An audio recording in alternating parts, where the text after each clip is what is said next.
Boa noite, queridos padawans, tudo bem com vocês? Estamos aqui hoje com dois cavaleiros Jedi, tá certo? Aqui me acompanhando. Os caras são masters aqui em Big Data. Vamos falar tudo que a gente precisa, tá? Para poder levar aí esse assunto para nossa vida profissional. Estou com o Rafa Sakurai aqui do meu lado e o Léo Muniz. Por favor, apresentem-se para a galera aí. Primeiro, boa noite, pessoal. Eu sou o Leonardo Muniz, como o professor Andrei falou. Eu sou engenheiro e arquiteto Big Data na empresa Semantics, que é uma startup brasileira aí focada em BI, Big Data, inteligência artificial, internet das coisas. Então é para ajudar vocês no que vocês precisarem. Eu sou o Rafael Sakurai, sou líder técnico na equipe de engenharia lá da Tail.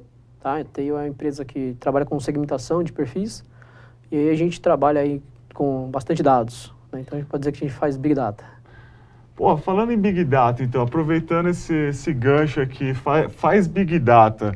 O que é essa história de Big Data, afinal? Como é que vocês poderiam definir o Big Data em si?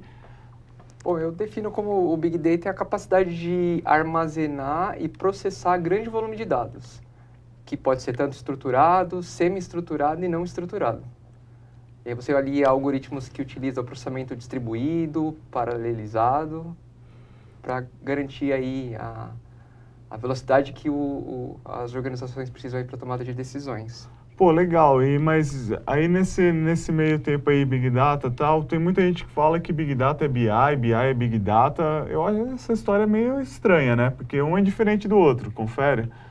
Sim, tem um pouquinho de diferença. Pouquinho? A diferença que eu entendo é que o BI, o foco dele é analisar dados estruturados, né? Normalmente armazenados em bancos de dados. Você pode seguir para uma estratégia de modelagem voltada para analytics, gerar análises gráficas, tabulares.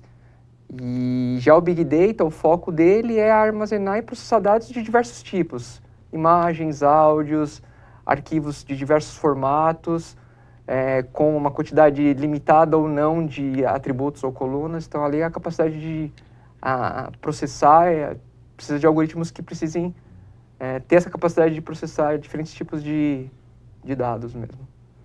É isso performance. Aí? Algo a acrescentar, Rafa? Na verdade, a ideia é que, assim, completando só, eu acho que quando você trabalha com Big Data, você tem tantos dados, você recebe tanta informação por segundo, por minuto, que você não consegue ficar simplesmente processando num computador, né? Você tem que ter um cluster distribuído para fazer isso daí, você precisa ter poder computacional, né? E tem tarefas que a gente faz no Big Data, que a gente vai gerar alguma informação, ou agregar alguma informação, que demora um dia para fazer isso, né? De tantos dados que você tem. Né? Então, lá na TI a gente recebe alguns teras, né? Todo dia de dado que a gente tem que processar, tem que fazer isso rápido.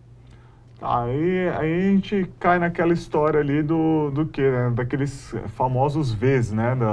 Do Big Data. Quando a gente fala isso, o pessoal fala 5, alguns falam 7 e tal, mas... A gente já falou 40, já... são muitos Vs, piada. Né? São muitos Vs. Isso daí tá quase que maior do que a saga toda do Star Wars, já esse negócio, né? E aí a gente fala aí do quê? O volume, veracidade... a variedade, variabilidade, o valor, né, a visualização desses dados. E, de uma certa maneira, trabalhar com tudo isso é um desafio, né? Você conseguir trazer todas essas informações, porque, na verdade, são dados. Dados é uma matéria-prima, né? E aí, como é que a gente transforma isso em informação? Como que é um processo disso daí? Como é que você faria o pipeline aí do Big Data para você poder conseguir extrair informação? Quando a gente fala em grande volume de dados, né, é um pouco relativo. Se você fala que eu tenho uma quantidade grande de dados, mas aí você tem que olhar qual é a sua capacidade de armazenamento e processamento desses dados. Se você tem uma única máquina na sua empresa, uma quantidade X de dados pode ser grande para eles. Mas quando você começa a olhar um conjunto grande de computadores, como o Sakurai falou, de ter um cluster de máquinas trabalhando junto, a sua capacidade de processamento amplia. E aí você começa a ter a capacidade de coletar mais dados e trabalhar com esses dados para gerar valor, né? Gerar retorno financeiro, lucro, diminuir riscos para o negócio. Então aí vai do prisma que você olha os seus dados, né? Hoje em dia, com as empresas de cloud que estão surgindo aí no mercado, crescendo bastante, essa capacidade de você ter mais máquinas para processar os seus dados ficou muito mais simples e prático, né? Para você poder trabalhar com um grande volume de dados. Eu tô falando isso aqui, eu me lembrei de uma parte aí bem bacana aí, que não sei se vocês, Padawans, já assistiram, se não assistiram, né? Aquele Privacidade Hackeada, né? Onde conta toda a parte da Cambridge Analytics, né? Que é a empresa aí que deu o boom na internet com essa história de manipular informações de eleitores e tudo mais. E então a gente pega isso, tem um caso muito específico, né, para o Big Data, que eu acho que aí a gente tem até uma informação, a gente pode até considerar Big de uma maneira meio global, né, porque, pô, imagina quantas informações que a Cambridge ela conseguiu extrair para você poder fazer uma análise, né? E que você tem que passar por todas aquelas partes de análise descritiva, né? Que é o que aconteceu com aquela informação, ou análise diagnóstica, né? Por que aconteceu, ou preditiva, né? Do porquê que vai acontecer, o que acontecerá depois e tudo mais. Cara, como é que vocês veem um caso de uso assim no dia a dia mesmo, além dessa questão, né, com essa carga grande? Porque, se eu não me engano, eles usaram 5.000 pontos, né, para cada perfil de usuário, eles usaram 5.000 pontos de análise, né? 5.000 características, né, de uma Isso. pessoa. Qual é o gosto dela, para que time ela torce, sei lá, qual o partido que ela tem mais interesse, né? A ideia é que eles foram pegados no interesses, né, das pessoas, com relação ao que elas publicam no Facebook, foram olhando tudo lá que foi feito, tudo que foi postado, e a partir daí você faz uma segmentação, entendeu? Lá na Tail a gente faz uma segmentação no sentido de pegar dados de navegação de forma anônima. Então, o usuário, quando ele navega na internet, ele vai, sei lá, o cara gosta do São Paulo, então normalmente ele acompanha o time de futebol, dá uma olhada toda semana, como é que tá o time, e aí ele vai falando, olha, ok, essa pessoa tem um perfil de talvez ser São Paulino, ou um corintiano, palmeirense, não importa, aqui é o time da pessoa, mas ele tem um interesse nesse time. O pessoa gosta de música, então é uma pessoa que sai atrás, vê banda, vê quando vai ter show, então é uma pessoa que tem esse interesse. Então a gente tenta fazer uma segmentação lá, que é basicamente pegar isso daí, você vê qual é o interesse da pessoa, né, e é claro, tudo de forma anônima, né? A gente não sabe quem é a pessoa, a gente só tem os cookies, né, os ID dos cookies, e aí você traça qual que é o perfil dessa pessoa. Né? Então, por exemplo, isso é muito usado em campanha de marketing. Vou dar um caso que aconteceu, uma escola de idiomas queria fazer um site e eles achavam que o público dessa escola de idiomas era pessoas interessadas em curso de inglês, né? Jovens, querendo começar a aprender para fazer o intercâmbio. Né? Depois que eles foram ver lá, né, com a Tail quais eram o público realmente que queria entrar no site deles, né? Na hora que eles foram ver já não era pessoa focada em inglês, era pessoa que tem foco em espanhol. A maioria das pessoas que entravam no site procuravam informações para cursos em espanhol. E a maioria procurava emprego, queria mudar de emprego. Né? Então, o público totalmente diferente. Então, às vezes, a empresa imagina que é alguma coisa, mas, na verdade, o perfil é outra. Então, essa parte de segmentação de perfis das pessoas, de você tentar identificar, olha, eu não tenho certeza, mas eu imagino que essa pessoa navegando nesse computador, ela é uma pessoa que tem interesse em tais assuntos, porque ela já veio navegando em cima desses assuntos. Tá? Então, é uma coisa mais ou menos que a gente faz. No caso da Cambridge Analytics, ali pegou mal para eles, né? Que eles usaram as informações aí, que são informações coletadas do Facebook, para gerar campanhas de política, né? Então, uma coisa que a Tail não trabalha é com política. A gente não entra nesse segmento porque a gente realmente não tem interesse. Tá? Então, é isso aí.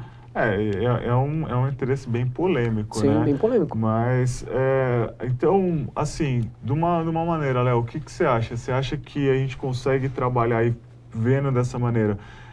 A gente tem que escolher um tipo de análise que a gente vai fazer para os dados, ou cada fase de um projeto tem uma análise específica para fazer? Acho que esses tipos de análise que você comentou, de uma análise descritiva, prescritiva e preditiva, vamos dizer que são evoluções do processo analítico que você tem dentro da sua necessidade, dentro da sua empresa. Então, primeiro você tem um processo de coleta de dados. Então, você vai identificar dentro dos sistemas, arquivos ou até dados externos da organização que são importantes ou úteis para o seu processo analítico, E aí você vai consolidar tudo isso dentro de algum repositório, né? Seja local ou em nuvem. A partir do momento que você consolida todos esses dados, você tem que começar a fazer a parte de exploração desse dado para identificar aquilo que pode ser útil para uma determinada análise.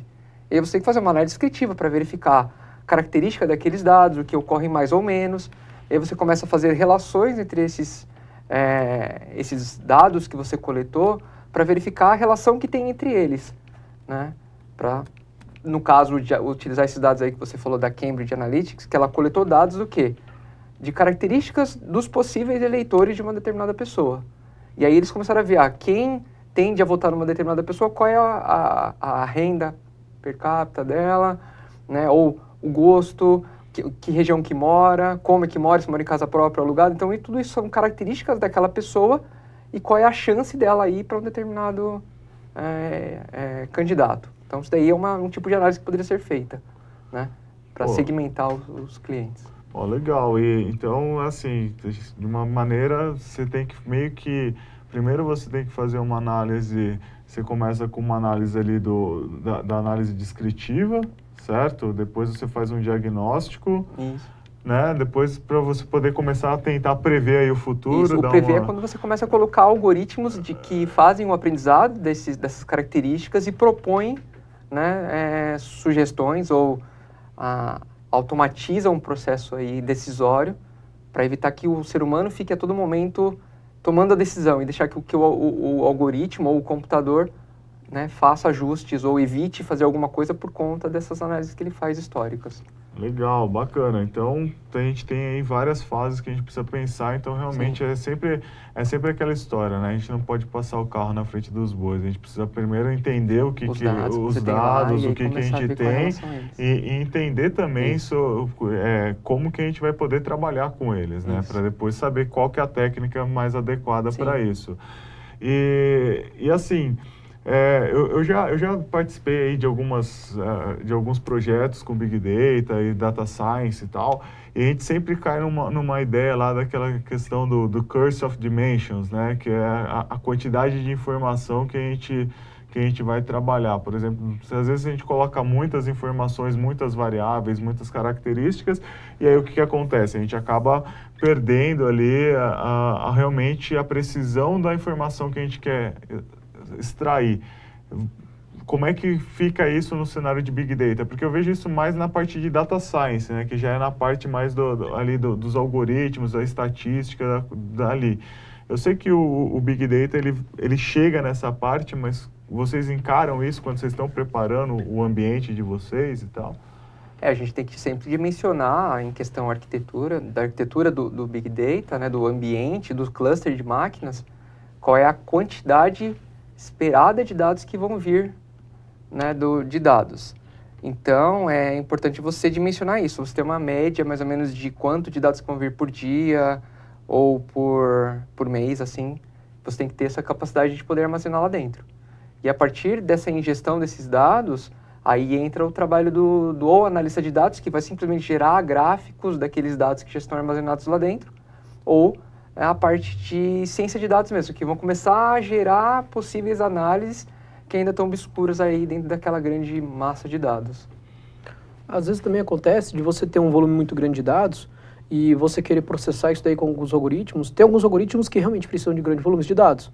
Né? Se você for para a parte de Deep Learning, né, todos eles precisam de muitos volumes, né, que é algo que a gente consegue no Big Data. Mas a ideia que a gente tem no Big Data é que muitas coisas, apesar de você receber um grande volume de dados, você agrega, né? Você vem aqui, agrega todos os dados, gera informações já agrupadas para reduzir a dimensionalidade toda do que você tem. Né? Porque realmente, trabalhar com muitos volumes de dados dá trabalho e demanda um grande poder computacional para fazer isso daí. Pô, bacana, legal. E aí os padawans aqui eu tenho certeza que eles estão, assim, com aquela pulguinha atrás da orelha ali, o lado negro da força tá soprando, sabe como é que é? Né? Eu sei, tá soprando aí, eu sei, tá tudo certo, mas qual que é o grande X aí da questão? Qual que tecnologia que eu tenho que aprender para ser um engenheiro de Big Data? Qual que é realmente ali? Eu tenho que partir para uma implementação mais pensando numa questão mais proprietária, ou eu posso usar uma ferramenta do mercado, ou eu realmente invisto mesmo em linguagem de programação, aprendo a programar e aí depois eu vou fazer isso? Ou é melhor aprender uma ferramenta mesmo e trabalhar em cima disso? O que vocês acham? A gente poderia dividir assim, dentro do ecossistema de Big Data, né, você tem 4 grandes funções que eu poderia dizer. A parte de infraestrutura, então a gente precisa de ter pessoas capacitadas que conheçam a arquitetura de Big Data, seja ela local, on-premise, que é o termo usado aí no mercado, e o cloud. Né? Então você precisa de conhecer algum fornecedor específico, como que os serviços se integram dentro do ambiente em nuvem, e se for local, qual é o tipo de algoritmo que são utilizados, como as formas de armazenar os dados de forma distribuída. Então, o técnico de infraestrutura de Big Data é uma das funções, então é mais técnica mesmo. Né? Tem o engenheiro de dados, que é a pessoa responsável por fazer a coleta dos dados e a ingestão desses dados dentro de um ambiente distribuído, seja local ou em nuvem. Aí você tem o analista de dados, que é aquela pessoa que vai gerar análises para os usuários, e o cientista de dados, que vai gerar realmente as análises preditivas, criar algoritmos de machine learning para poder gerar novas análises em cima dos dados que você tem armazenado. A partir daí que você foca o seu aprendizado, seja mais na parte de infraestrutura, mais na parte de programação e mais na parte de modelos matemáticos, estatísticos, de aprendizado de máquina também. Lá na Teio, por exemplo, eu trabalho mais na parte de engenharia. Né? Então, minha tarefa mais, assim, tem uma pessoa que é responsável por criar todo o nosso ambiente de onde vai executar todas as coisas, configurar o nosso cluster. Mas a minha parte, por exemplo, é montar toda a ferramenta que vai rodar em cima desse cluster. Né? Então, se você quer começar, você pode ir procurar alguns cursos, tem vários cursos gratuitos na internet sobre Spark, Hadoop. Mas o interessante é você conhecer um pouco de uma linguagem de programação, seja ela Python, Java, Scala, R. Né? Escolhe uma delas para você aprender, para você ter um conhecimento em cima. Né? Por que eu falo isso? Porque, por exemplo, você quer falar assim, eu quero começar a brincar com o Spark. O Spark é uma engine para você fazer processamento de grandes dados, grandes volumes. Você consegue subir isso no seu computador. Né? Você sobe lá ele na sua máquina, sobe num Docker, por exemplo, né? Coloca uns 2 GB para ele lá, monta um cluster pequeno. Né? E aí você já consegue brincar. Né? Dá um trabalho para configurar, principalmente se você for configurar no Windows. Tá? Já vou avisando, dá trabalho no Windows. Né? Nem que seja um Docker Linux e sobe no Linux esse negócio, que é mais fácil. Mas depois que você instalou uma ferramenta, você começa a brincar em cima dela. Né? Então você procura na internet também tutoriais de como usar o Spark, também tem vários livros sobre isso, é bem bacana. Mas o legal de você saber uma linguagem de programação é que depois que você cria o seu conjunto de dados, né, você vai lá e manipula eles no Spark, então você pode fazer isso em R, você pode fazer em Java, pode fazer em Scala, pode fazer com consultas SQL. Né? Então ele tem uma gama bem ampla para permitir que muitas pessoas tenham acesso e possam fazer esse tipo de análise. Né? Se você fala, não, eu quero algo mais simples, você pode começar a aprender no seu próprio computador. Eu quero aprender um pouco mais de ciência de dados. Então, vou pegar alguns modelos que já estão implementados e vou executar. Né? Por exemplo, pega o Python e pega o TensorFlow, o Keras, o Scikit-learn, o Scikit, né? E brinca. Né? São outras opções. Você pode brincar e já ver o que acontece. Né? Tem vários desafios no Kaggle. Vocês procurarem no site kaggle.com, recomendo bastante. Tem sempre desafios lá, esse tipo de coisa. Né? E eu acho que para começar é basicamente isso. Você tem que escolher aí uma linguagem de programação, né? Se você quer trabalhar mais nessa parte, programando mesmo o seu modelo, criando o seu modelo, entendendo ele, aprendendo como otimizar os seus parâmetros, né? Você pode fazer isso programaticamente. Pô, bacana. Pô, Padawan, se não deixe de mandar sua pergunta aqui pra gente, né? Tem bastante gente aqui já bem bacana aqui, tem o Eduardo, tem a Ana. Tá, mandem perguntas aqui pra gente, tem o que vocês quiserem saber. Aproveita que os Jedi estão aqui para poder responder tudo que vocês precisam saber disso para poder entrar no mercado. E aí, quem sabe vocês pedem até uma vaga de emprego para eles lá depois. Né? Ó, tem que pegar essa dica aí também, né não? Um ponto importante também, André, é que além de conhecer os modelos, os algoritmos que podem ser utilizados para a parte de ciência de dados, é importante também para as pessoas que estão querendo aprender o assunto relacionado a Big Data, é como esses dados são armazenados. Hoje, uma forma muito comum de ser armazenada, tanto local quanto em nuvem, é o tal do Hadoop, que é um sistema de arquivos, ou file system, que utiliza o conceito de distribuição de dados. Então, o Spark, que é a linguagem que o Sakurai falou, ele roda muito bem nesses ambientes distribuídos. Você pode adicionar máquinas para que escale o seu poder de armazenamento e de processamento, né? E esse algoritmo Spark, ele acaba processando muito bem nesses ambientes com múltiplas máquinas. Então, a pessoa precisa de conhecer um pouquinho de como que é a arquitetura desse ambiente, como é que você insere os arquivos ali dentro, quais são os tipos de arquivos que processam bem, como Parquet, Orc, né? Já arquivos que não são tão voltados para Analytics, mais para armazenamento de dados, tipo Avro, formatos de compressão de arquivos, particionamento desses arquivos também. Então, é muito importante conhecer essas formas de armazenamento para poder ter o melhor desempenho aí na hora de processar os seus dados. Pô, legal.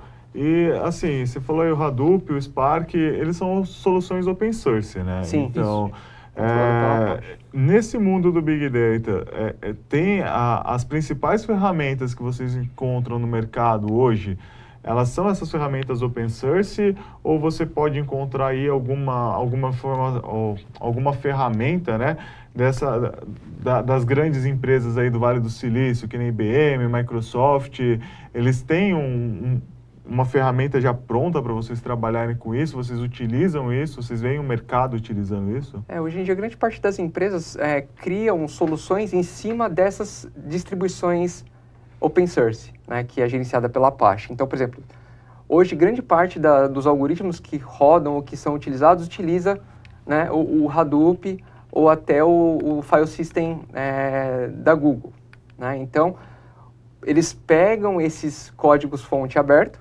fazem algumas modificações para um determinado nicho de mercado e criam soluções licenciadas. Então, em cima do Hadoop, você tem, por exemplo, fornecedores como Cloudera, Hortonworks, Databricks, são ferramentas, são empresas que desenvolvem stacks de desenvolvimento que usam o HDFS como file system, utilizam o Hive para armazenar os dados, o Spark para processar esses dados, fazer streaming de dados utilizando filas de mensageria como Kafka, né, e outros tipos aí de mensagerias que tem no mercado.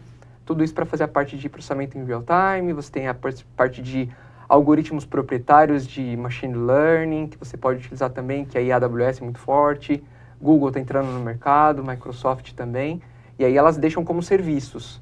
Então você vai lá, cria uma conta, pega os seus dados, ingere lá dentro dessas ferramentas cloud e utiliza os algoritmos dela e paga pelo uso.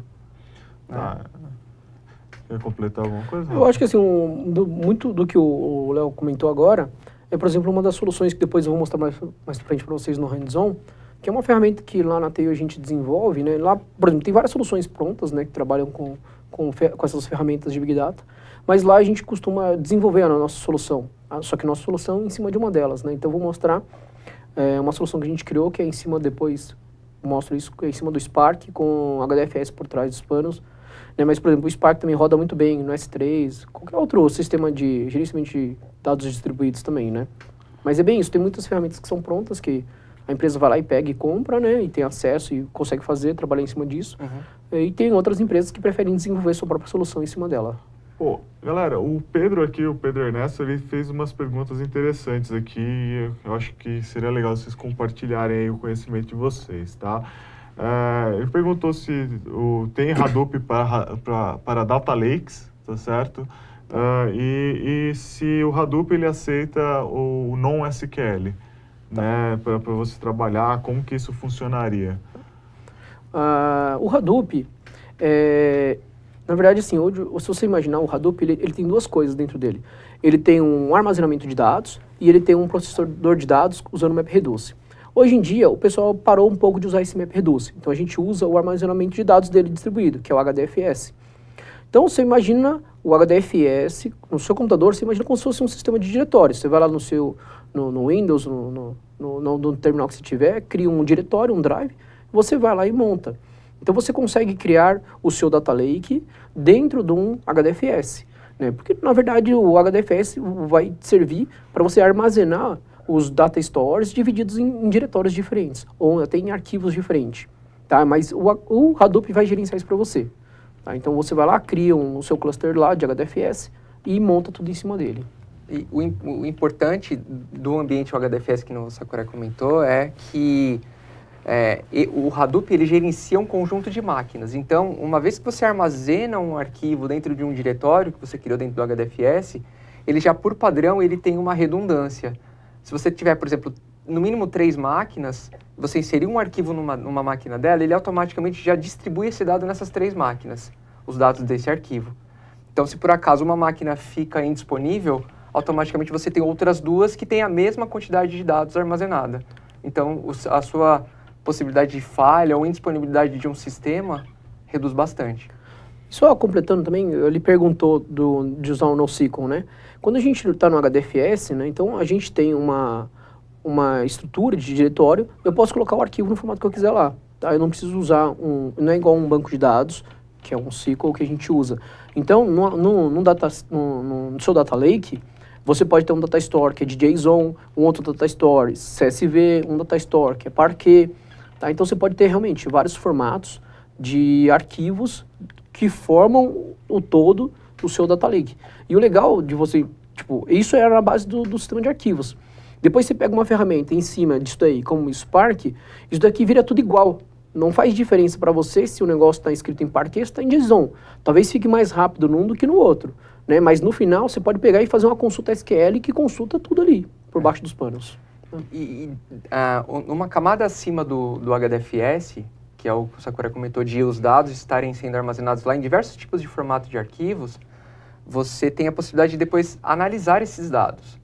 E você tem dentro do ecossistema do Hadoop, o Hive, por exemplo, que é um repositório de dados, similar a um banco de dados, onde você pode escrever em linguagem SQL, que é o Hive Query Language, e lá dentro você pode mapear uma estrutura de uma tabela num arquivo Parquet, por exemplo, que é um formato de arquivo colunar, que é um foco muito voltado para a parte de analytics, né, de gerar análises mesmo de dados. Então, o processamento desses tipos de arquivos é muito mais rápido do que um arquivo de texto comum, tá? Então, você cria uma estrutura de uma tabela que aponta para um arquivo dentro do HDFS no formato Parquet, num diretório específico, e aí, automaticamente, os dados que vão caindo lá dentro desse diretório, automaticamente seriam novas linhas que estão sendo inseridas nessa tabela Hive, por exemplo. Né? E já se você quer uma tabela que seja mais performática para consultar, atualizar dados muito rápido, aí você pode ir para um formato de armazenamento, que é um banco de dados chamado HBase, que aí já é um banco de dados de baixa latência, né, com mais velocidade de consulta e atualização dos dados, para que você apresente os seus dados de uma forma mais rápida para o seu usuário. Então você tem formas de armazenamento, né, com bancos de dados já não tão formato estruturado como a gente vinha vendo, como SQL Server, Oracle, Teradata e assim por diante, mais voltado para armazenar qualquer tipo de arquivo. Só completando também, outra coisa que acontece também é assim, você imagina que seu HDFS está lá, populado com seu Data Lake, todos os seus dados estão todos lá, você vai lá, pega, agrupa seus dados e guarda qual que é o valor que você conseguiu daqueles dados. Você pega esse volume de dados que você conseguiu gerar, né, e se você precisa ter um acesso rápido, aí você tira do HDFS e coloca num Redis, por exemplo. Porque o Redis é um banco de dados em memória. E aí você tem um acesso rápido em cima do seu dado que já foi processado, já foi analisado, já está ali, só o valor que você precisa está lá disponível. O cara bater, pegar e já mostrar na tela, por exemplo, um dashboard, ou o cara ter essa informação de forma rápida. Tá? Não precisa ficar toda hora indo no HDFS também. Quando você fala em banco de dados não estruturado, NoSQL, né, você tem diversas formas de armazenamento. Tem banco de dados orientados a documentos, chave-valor, grafos.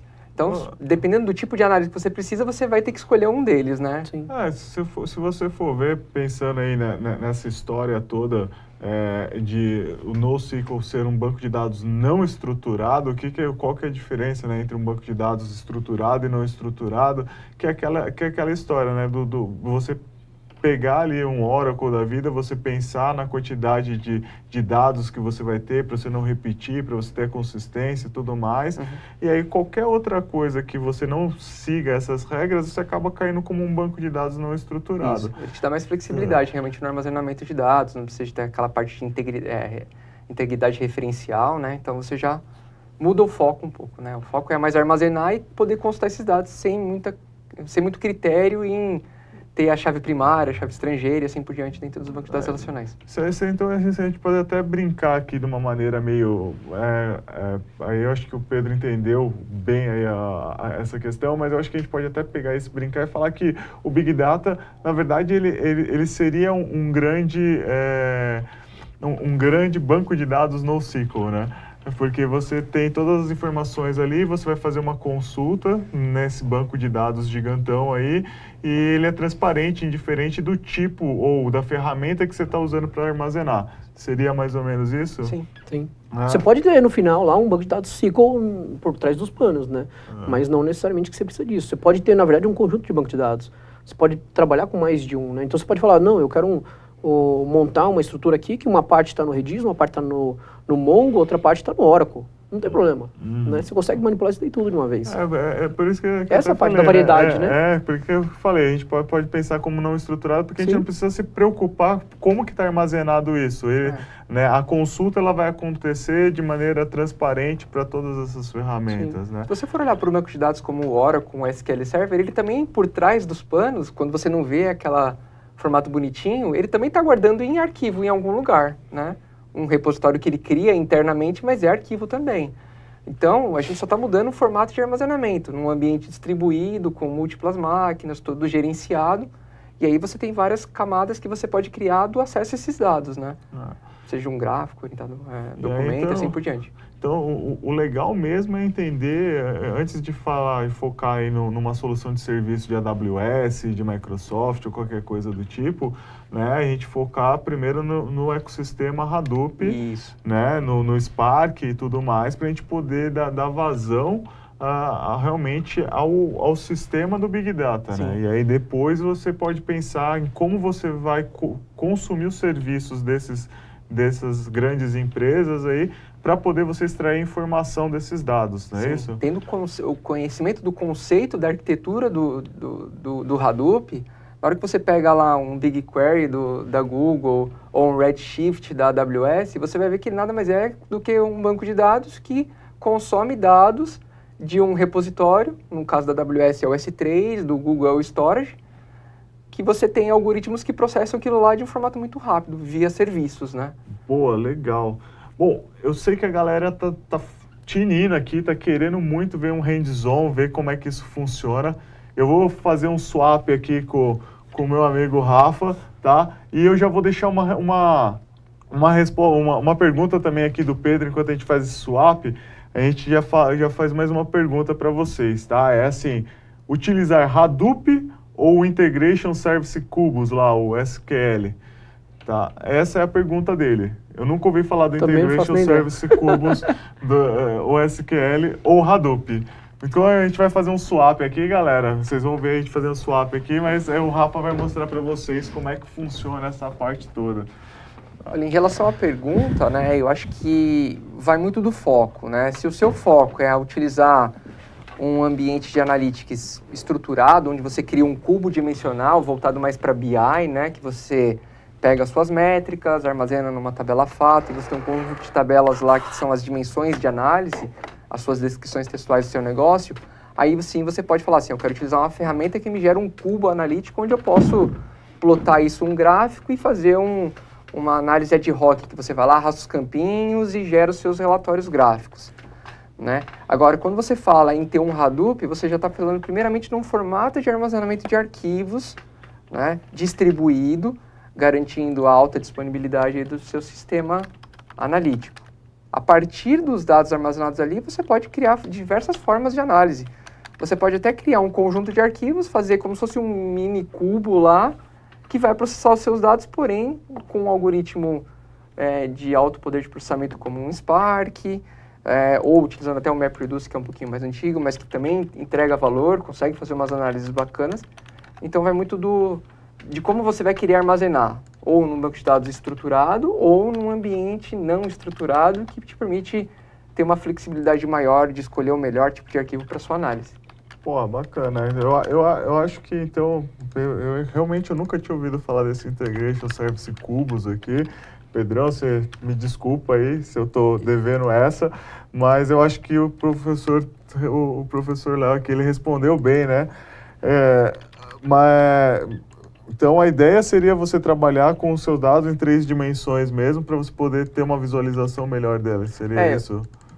Também não conheço essa ferramenta, mas acredito que deve ser algum tipo de ferramenta que a Microsoft deve disponibilizar lá para você gerar os seus cubos dimensionais, que é o resultado de uma modelagem dimensional que você consulta os seus dados, né? Então, de alguma forma, esse dado está vindo de alguma tabela lá do SQL Server que gera um conjunto de análise e, a partir disso, você pode plotar isso de alguma forma num Power BI, por exemplo, que é uma ferramenta de dashboards lá da Microsoft. Tá? É isso mesmo então, Pedrão. Então tá certo aqui, né? Essa ideia do Integration Services aí, é isso mesmo? Que se for, cara, beleza, que eu aprendi também essa agora aqui. E então, se você for pensar como uma ferramenta, ele não substitui o Hadoop, né? Pelo que eu entendi, o Integration Service do SQL Server ele é uma ferramenta de ETL, que ele vai coletar dados de diversas tabelas ou bancos de dados, vai consolidar isso dentro de um cubo dimensional para permitir análise depois.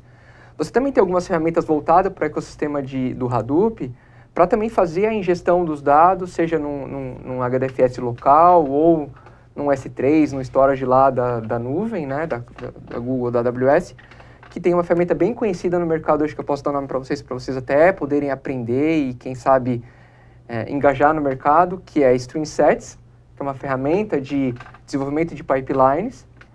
Tem também a NiFi, agora tem a Cloudera Dataflow.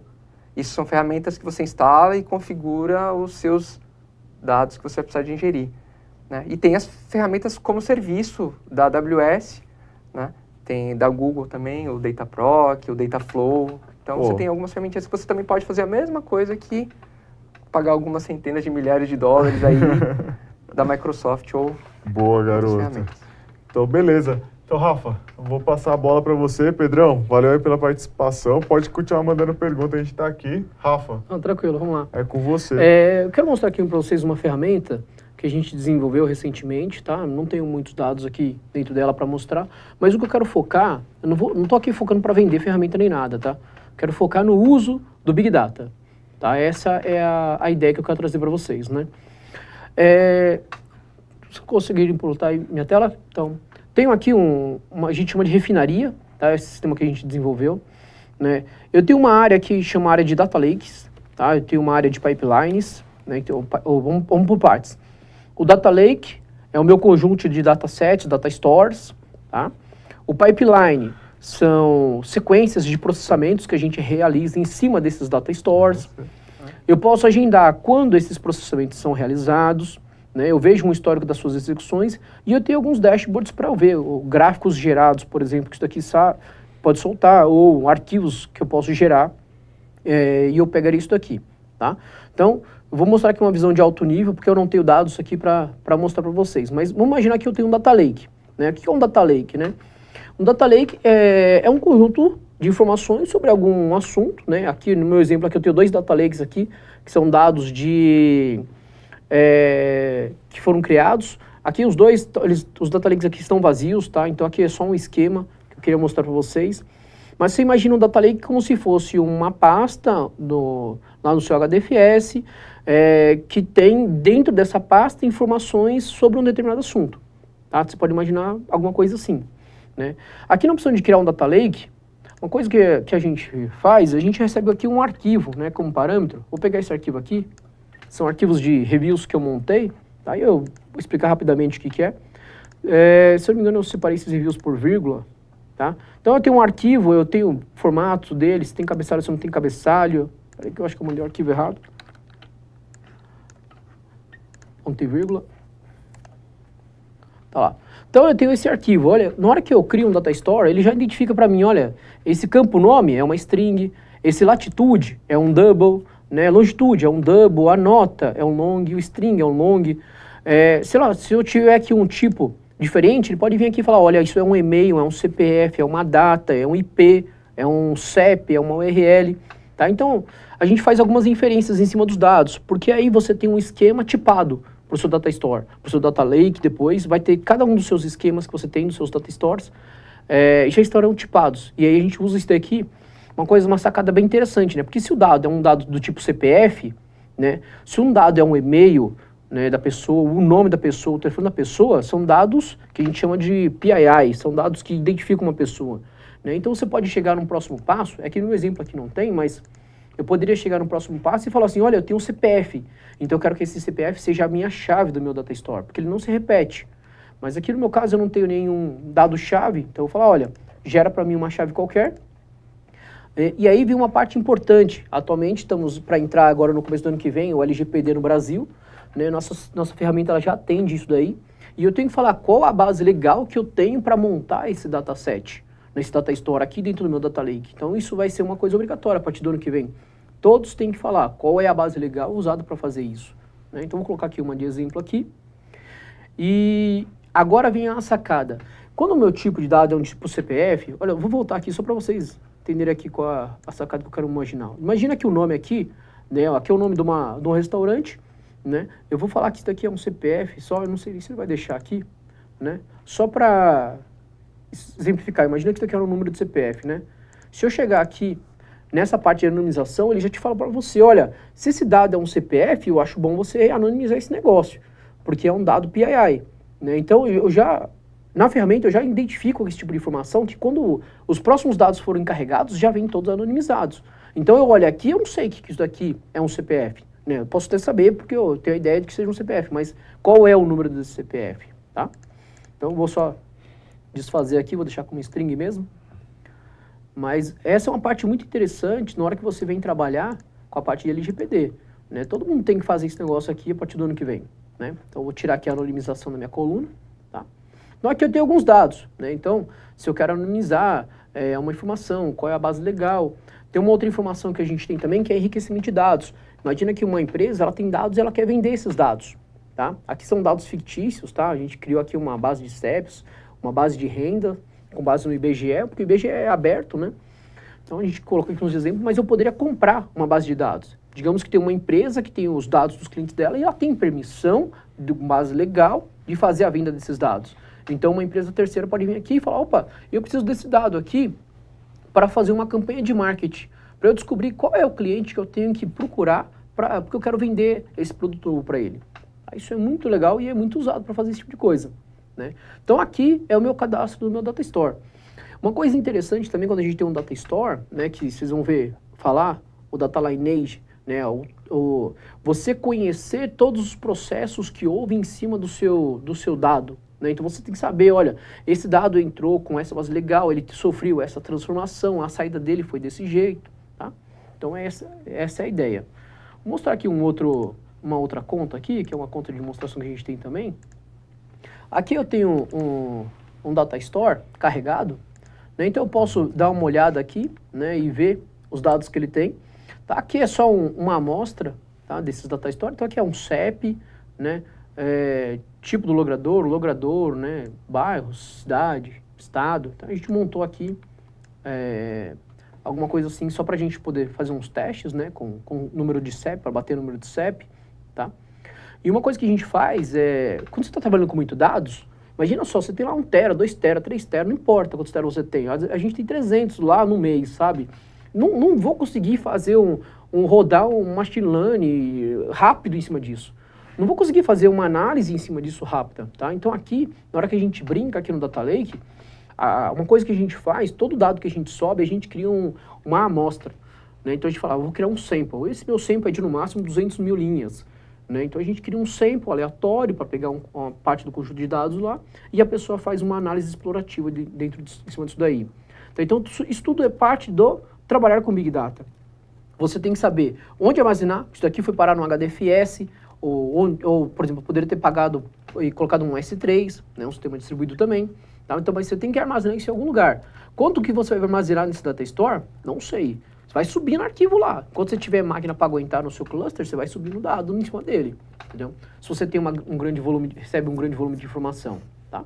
Então essa primeira ideia que eu quero mostrar para vocês é isso. Eu tenho que saber onde eu colocar meu dado, qual é o dado que eu vou colocar lá, qual é o esquema desse dado. Tá? Isso tudo ajuda pra gente. Né? Um outro ponto que eu queria mostrar para vocês aqui são a parte de pipelines. Né? Então imagina que eu já tenho o meu dado, ele já está lá, já está armazenado, e agora eu quero fazer o quê? Eu quero processar isso daqui. Né? Então, vou mostrar aqui rapidamente, eu falo assim, olha, eu quero pegar esse data store aqui, vou pegar agora de renda aqui, né? Não sei se o de renda foi uma boa escolha, porque tá tudo, os nomes estão tudo meio anonimizados aqui também em cima. Vou pegar o de CEP de novo. Mas aqui também no meu exemplo, desculpa, eu tinha preparado uma outra coisa, não deu para passar aqui, mas só para vocês entenderem, eu carrego aqui o meu data store, tá? Só que aqui eu não tenho o data store todo, eu tenho, que nem eu falei, eu tenho um pedaço, aqui é um pedaço do sample também, porque eu não tenho por que trazer 1 trilhão de dados aqui, porque eu não vou conseguir olhar esse negócio agora. Eu quero fazer alguma coisa em cima disso, né? Então eu posso fazer o quê? Eu posso agregar essa informação, eu falo, eu quero agregar isso aqui por estado, quero agregar por cidade, quero agregar por bairro. Eu posso filtrar uma informação, aqui, ó. Eu quero pegar tudo que é rua, tudo que é lago, né, tudo que é do bairro X, né? Posso mesclar essa informação. O mesclar é pegar 2 data stores e juntar, né? Essa é uma parte bem legal. Você tem na sua empresa vários data stores.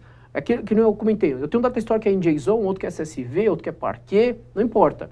Tenho vários data stores, eu pego esse data store, aqui eu venho aqui e chamo para mesclar. Eu mesclo um data store com o outro. Para mim é indiferente se um data store está no formato JSON, o outro está no formato CSV, tá? Por que eu falo para você que é indiferente? Na hora que o Spark lê isso daqui tudo, né, dentro do Spark ele fica num formato que a gente chama de RDD, tá? O RDD é como se fosse um data store distribuído, né? Só que ele tem um formato, que é o RDD. Então eu carrego, dependendo do tipo, eu vou lá e carrego os formatos, e aí eu subo nesse RDD. Então eu posso fazer join desses RDDs, né? Então é a ideia do meu mesclar aqui. Eu posso fazer uma projeção, que nem quando você faz uma query no SQL, select não sei o quê, eu posso fazer uma projeção. Eu posso fazer uma transformação, eu quero pegar um dado e transformar em outro dado, né? Então digamos que eu quero pegar, sei lá, o bairro e separar as palavras, né? Ou quero pegar o bairro, o tipo do logrador e juntar essa informação num novo campo. Posso fazer uma transformação. Eu quero fazer um gráfico, eu posso vir aqui e gerar um gráfico com esses dados. Ó, sei lá, a quantidade de cidades que eu tenho por estado, a quantidade de bairros por estado, né? Eu posso querer, aqui eu tenho 2 opções aqui, que uma é exportar, tá? Exportar é porque eu quero tirar esse dado que eu processei, então imagina que eu fui lá, agreguei, transformei, filtrei, tá? O que eu precisar fazer, a análise que eu precisar fazer. Eu pego isso, exporto, eu posso mandar isso daqui para eu tirar daqui e usar. Então, digamos que eu já fiz minha análise, gerei meus dados do jeito que eu quero, tá bonitinho. Eu vou agendar esse pipeline para rodar, ele vai rodar em cima do data store real, tá? Aqui a gente faz a exploração em cima de um data store de amostra, mas eu rodo em cima do real, né? Do data store real. Exporto o meu resultado daí e importo numa outra plataforma, por exemplo. Tá? Sei lá, eu achei as pessoas, né, que eu quero fazer, sei lá, entrar em contato. Eu tenho uns e-mails dessas, meus clientes, né, são meus clientes, eu tenho os e-mails deles, fui lá e processei, olha, acho que esses clientes têm interesse nesse novo produto. Então eu posso pegar e gerar toda a minha análise, exportar esses dados com esse e-mail desse cliente e carregar, por exemplo, no MailChimp e fazer um disparo de e-mails, né? E eu tenho um outro que é uma escrita, uma outra opção, que é assim, eu posso pegar um data store, manipular ele, juntar com outro data store, e colocando informação lá dentro, né, preparar do jeito que eu quiser, e depois eu posso gravar isso como um outro data store. Então eu já deixo um pipeline que tem as sequências de como montar um data store já arrumado, já personalizado para fazer alguma outra atividade, tá? Da mesma forma eu posso vir aqui e fazer gráficos, e gero gráficos aqui. Aqui eu realmente, peço desculpa, eu não tenho um gráfico bonitinho para mostrar para vocês, mas eu tinha um exemplo, aqui são alguns exemplos que a gente pode fazer, barra, o gráfico de cores de mapa, né, que é o Choropleth, gráfico de posições, né, o heatmap, que é muito usado, o heatmap em cima de um mapa, né, pontos dentro de um mapa, grafo, linhas, coordenadas, pizza, o pivô, radar. O radar é muito legal quando você tem dados do passado e do presente, porque fica tipo um dado em cima do outro, assim você fala, olha, antigamente eu era assim, agora eu tô desse jeito, tá? Ele é bem bacana para fazer isso. O de pontos é bem para fazer coisa exploratória, né? Tabelas e séries temporais, tá?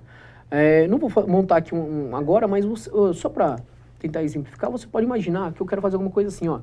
Eu quero agregar, né, digamos que eu quero contar aqui, né, quantos CEPs, né, eu tenho. Eu vou colocar aqui a quantidade de CEPs. Por exemplo, aqui eu quero fazer isso aqui por, sei lá, por estado. Um exemplo bem fictício. Eu quero pegar essa quantidade agora, quero gerar um gráfico disso daqui, quero gerar um gráfico de barra. Né? No gráfico de barra, no eixo X, eu quero colocar lá qual é o estado, no eixo Y, eu quero colocar a quantidade de CEPs. Então, se imagine agora, por favor, que eu não vou rodar isso daqui, mas imagine que eu tenho um gráfico de barras, onde a altura da minha barra é a quantidade de CEPs que eu tenho. Tá? Depois vocês usem para um caso mais real, mais inteligente que isso daqui. Tá? Mas a ideia seria alguma coisa assim. O que eu faço no pipeline é um fluxo. Como eu quero pegar meu dado e processar ele até eu ter um dado, um resultado final, que pode ser um gráfico, que pode ser um arquivo que eu vou exportar, que pode ser um outro data store. Tá? Isso tudo eu vou processar. Aí aqui na ferramenta, uma coisa que a gente precisou fazer foi agendar. Quando que eu quero que esse gráfico rode? Né? Então imagina só que você tem que gerar um gráfico, um relatório que é semanal. Toda segunda-feira esse gráfico tem que ser gerado. Né? Ou eu tenho que gerar ele de hora em hora. Né? Então você pode vir e agendar um gráfico para fazer isso. Né? E a parte de visualização, eu vou mostrar aqui um gráfico meio feinho, mas um gráfico de pizza, por exemplo, que eu posso gerar como resultado da execução do meu pipeline. Então, toda vez que você trabalha com Big Data, você tem lá os seus dados, né? Então, você imagina lá aquele monte de dados que você tem os pipelines que você roda em cima desses dados para gerar insights. Então, você fala assim, ok, eu tenho esse monte de dados, o que esse monte de dados quer dizer para mim? Né? Quais ideias eu consigo tirar ali? Como é que eu posso usar esses dados, por exemplo, para aumentar a quantidade de vendas? Ou para reter meus clientes? Né? Para fazer alguma coisa em cima disso? Essa é a ideia principal de quando você trabalha com Big Data. Você ganha esse grande volume de dados, né, e você tenta pegar dado de tudo. O usuário entrou na página, você vai lá e tenta marcar que o usuário entrou na página. O usuário fez tal coisa, você entra lá e marca que o usuário fez tal coisa. Né? Se eu trabalho, por exemplo, com reviews, né, que foi o exemplo anterior, né, sei lá, eu quero saber o que o usuário está falando da minha loja. Né? Eu posso usar isso aqui nos reviews do Google Maps, por exemplo, lá, ou pegar no Reclame Aqui, né, fazer uma integração com o pessoal de lá e falar assim, olha, eu quero saber o que o pessoal está falando da minha marca ou da minha loja, né? Pô, bacana, hein, cara. Então, mas essa ferramenta aí que você mostrou aí, esse Redzone, tudo vocês desenvolveram isso. Exatamente. Pô, bacana. Em cima, então, é como se fosse uma camada em cima do Spark. Então, a gente tem o Spark para processar isso tudo de forma distribuída. Então, nossos pipelines estão todos no Spark e o dado está todo no HDFS. Pô, bacana. Né? Bacana, legal. Nosso tempo está chegando aqui ao fim, né? Infelizmente, porque esses papos são sempre bons, a gente ficaria aqui a noite inteira conversando sobre isso, fazendo hands-on, sem problema nenhum, só tendo café a gente mantém a vida, né? É sempre assim. Mas eu gostaria de pedir para cada um de vocês, tanto do Léo quanto do Rafa, qual a principal dica que você daria para o pessoal aqui, para os nossos padawans que querem se aprofundar mesmo agora, aqui ó, do zero ao Big Data. Qual que seria a principal dica que vocês dariam? Sei lá, quem quer começar, Léo? Posso falar sim. Recomendação para vocês que estão almejando entrar no mercado. Primeiro, estudar bastante linguagem de programação, né? Hoje em dia, Java, Python, R, mais voltada para a parte de ciência de dados, né? Conhecer a estrutura e a arquitetura do Hadoop, conhecer o formato de armazenamento dos arquivos dentro desse file system. Depois, conhecer um pouquinho de cloud, porque grande parte das empresas estão migrando os dados para um ambiente em nuvem, então conhecer bastante de AWS, Google, a Azure da Microsoft, né? Então, conhecer um pouquinho dos serviços que tem lá, gerar alguns treinamentos, fazer uns treinamentos da Coursera, pós-graduação que a FIAP tem aí em engenharia de dados, ciência de dados, se capacitar para aí começar a fazer alguns tipos de hackathons em empresas, pegar alguns datasets do Kaggle, que nem o Sakurai comentou, para você praticar com dados que as empresas disponibilizam em eventos, que você pode gerar algum tipo de resultado e às vezes até ser contratado por lá. Bem bacana. Então, Pô, o legal. material tem bastante aí para poder se capacitar, se envolver também em meetups, que tem bastante empresas que fazem para mostrar para o mercado como que estão sendo feitos os projetos. Bacana. Né? Se envolver muito nessa área e ajuda bastante. Show de bola. E você, Rafa? Primeiro, eu acho que tem que ter calma, porque assim, o negócio é amplo, tá? Se vocês forem procurar na internet o que vocês têm que aprender, vocês vão achar uma figura lá que tem 500 coisas. Não se assustem com a coisa toda, tá? Então, a primeira coisa é isso. Eu acho que vocês podem escolher primeiro, se você quer trabalhar numa parte que é mais de engenharia. Então você fala assim, olha, eu quero trabalhar mais com engenharia. Então eu sugiro que você, por exemplo, pegue o Spark, né, instale ele, né, não instale no Windows, instale Spark, instale um HDFS. Uma brincadeira bem legal é instalar o HDFS, conectar nele, criar um arquivo, criar o seu data store lá dentro dele. Tá? Você pode fazer isso na mão, via comandos do próprio HDFS, tá? Ele tem a opção de fazer isso na mão. Ou você pode fazer via programação, né? Você cria um programa que faz isso para você, tá? Então, se der essa parte, é mais parte de engenharia. Também trabalhar, conhecer um pouco de cloud, né? Para poder trabalhar isso daí. Ah, não, mas eu quero trabalhar mais na parte de ciência de dados. Né? Você quer trabalhar na parte de ciência de dados? Dá uma olhada sobre... tem um livro que chama Ciência de Dados do Zero, que ele é bem bacana, ele é em Python, ele é bem didático e ele não usa nenhuma ferramenta. Ele vai te ensinar do zero mesmo, né? Então não vai ter nada pronto, tá? Você quer um negócio pronto, rápido, não é ele, tá? Então se você procurar na internet, você também acha umas coisas assim. Você acha umas bibliotecas em Python que já estão prontas. Você vai lá, joga seu dado, executa, vê que o negócio deu tudo errado e aí sai para arrumar. Né? Então acontece, pessoal. Se a gente quer fazer um negócio bonitinho, vai fazer a primeira vez, nem sempre dá certo. Né? O Kaggle é muito legal porque tem muita gente no fórum lá, tem muita dica interessante. Tá? Se vocês procurarem na internet, procurem como começar, vocês vão achar vários podcasts. Tá? Pode procurar na internet, vocês vão achar vários podcasts de como começar a carreira. Não sei qual que é realmente o foco de vocês. Uma outra coisa bem legal que a gente acabou não passando, que é a parte de visualização de dados, né? Geração, que é o dashboard, né? Quero gerar gráficos em cima disso daí. É uma área só para trabalhar com dashboard. Esses dias eu fui fazer um mapa, que era um mapa de calor, né? Passei uma semana para fazer um mapa de calor. Tem que mexer com tela, JavaScript. Eu falei, nossa, meu. Então não basta eu saber Java, eu tenho que saber JavaScript. Uma parte roda no Scala, né? Então, mas é uma parte divertida. Só que que eu falo para vocês assim, não adianta correr e falar assim, vou abraçar aqui todo mundo aqui e você ir, né? Não façam isso, né? Pegam uma sequência, vão com calma, falam assim, olha, deixa eu aprender, sei lá, uma programação, mas o legal é já fazer algo mais voltado para o que você quer ver. Então, se eu quero fazer data science, deixa eu fazer uma programação de um modelo, né, ou implementar, não precisa implementar o do zero, mas pegar um modelo pronto, entender como é que ele funciona e tentar treinar esse modelo. Né? Esses dias eu fiz um freela para um amigo meu que eu tinha que fazer classificação de texto. Então, vamos fazer classificação de texto. Deixa eu brincar aqui. Peguei uma árvore de decisão, peguei um SVM, fui brincando com esse tipo de coisa. Então, na verdade, a grande questão é, primeiro, ter paciência, né? Para você poder... Não se desespera. Para você poder também entender o que é todo esse monte dessa sopa de letrinhas toda, né? A partir daí, você entender realmente onde você quer focar. E eu acho que a dica principal aqui, mas eu acho que a mais assim que tá latejando aqui é o quê? Use Linux, né? Não use o Windows. Ou Mac. Né? Use Linux. É que o Mac é um Linux. É um Linux, né? Dentro daquelas 4 funções que eu falei que tem hoje em Big Data, definir qual é aquilo que você tem mais afinidade, se é mais para a parte de infra, mais para a parte de programação ou modelos estatísticos, matemáticos.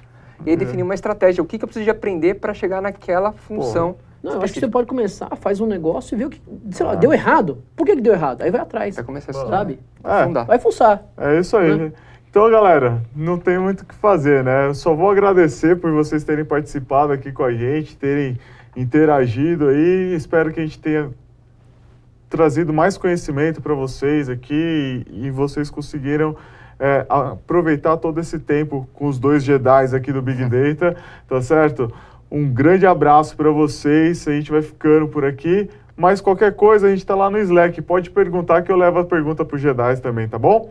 Aquele abraço, tchau, tchau. Tchau, tchau.